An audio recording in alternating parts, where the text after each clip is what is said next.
How you doing, YouTube? Matt Massa Beer Reviews, back with a little bit of Lawsons up in this piece in the form of their Knockout Blonde. Yeah, I always thought I reviewed this. I actually know I purchased this at Lawsons and brought it back from up that way, but apparently I just drank them all. This comes courtesy of my boy Max.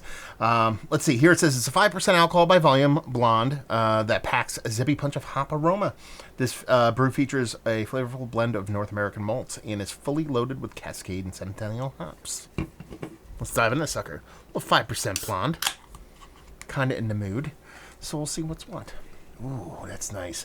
See, there's no style more boring than American Blonde. That's what I assume this is based out as or based off of. But it's going to have that kind of Lawson's Vermonty, little bit of weedy kind of punch, I assume, to it. So, yeah, I mean, she looks like a soft little blonde ale, soft little Kolsch, a little bit of unfilteredness going on in there. That's where the haze comes from. Tight, compact, white as white could be head. Label-wise, it's what Lawson does.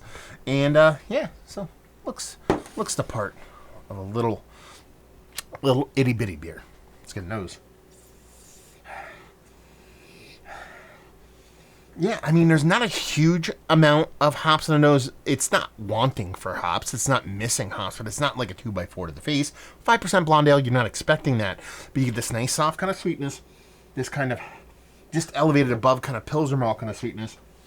And this soft, honestly, more fruity than kind of old school C-hop bittering than what I'd expect here.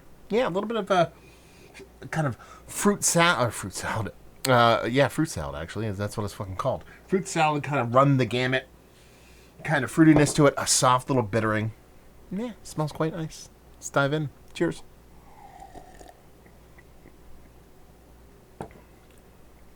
Okay, so that's where those old school C-hops kind of take over. You're still getting that soft fruitiness. Not nearly as big as it was actually on the nose, but it's definitely there. More kind of a little bit tropical, melon, rindy vibes. You're talking about Cascade and what, Chinook? Centennial, sorry. Cascade and Centennial. You're not necessarily thinking all that fruity when it comes to those old school hops, but it's definitely playing off here. But you get this nice kind of bittering pop off of it. Not ultra West Coasty, but you're getting a nice slight piney greeniness. Nothing too ultra dank, but it's definitely there. Nice, I don't want to say soft mouthfeel, but it's got this kind of creaminess with a little bit of density going on for it. Super drinkable, super chuggable. This is kind of beer. You know, this is almost what I expect, like, if a brewery was like, okay, I'm going to make my version of American Agile Lager, obviously not a lager, so let's say cold fermenting, Kolschy style, kind of blonde ale, but I want to add a little bit of kind of U.S.-based kind of hoppy, old-school pizzazz to it. This is kind of how this one comes off to me in a very, very pretty way. I mean, it's a tasty beer. Listen, Lawson's makes tasty beers. They are definitely kind of a brewery that can throw a little bit of a miss every now and then. Was there one weird beer? It's purple. Space something? Maybe Space something? Anyway, more often than not, I dig their beers. When you're talking about, a small little blonde ale, a little bit of hops in it, you're not going to expect all that much. But what you end up with here is this really kind of well done, ultra drinkable, ultra chuggable, kind of little itty bitty beer that kind of leans a little bit more heavily, I guess, into malt than, say, a Kolsch or a Pilsner or something like that.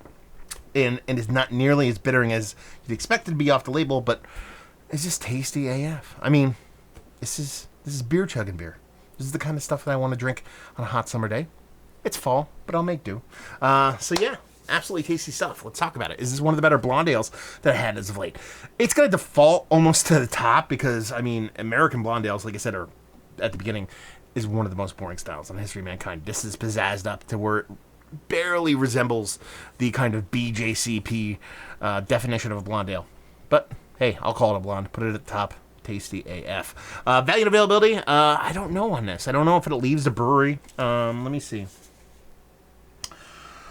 Okay, so it's brewed at Lawson's in Vermont. It's not in Connecticut, so it is. Don't know if it sees a ton of distro. They're Connecticut. When it says brewed in Connecticut, I think it's Two Roads. It's where they brew out of. That's more their wider distribution stuff. So, Max, let me know what's what when it comes to this beer as far as availability goes, and leave you with, if you like what we have this beer. If you just like hop forward, not overly in your face, 2x4, IPA level hoppiness, but you want a little bit of nice sweet maltiness, you want a nice little soft hopping, this is going to get you all kinds of happy. So there you go. Another review in the books. Hopefully you guys enjoyed it. Down there if you want to talk about it. Massive Beers if you want to check me out doing the social media stuff. Beer Massive. Want to check me out doing the whole podcasting thing. And hopefully you guys enjoyed the review. Hopefully I'm enjoying a little bit of Knockout Blonde right now. Hopefully see you next time. Cheers.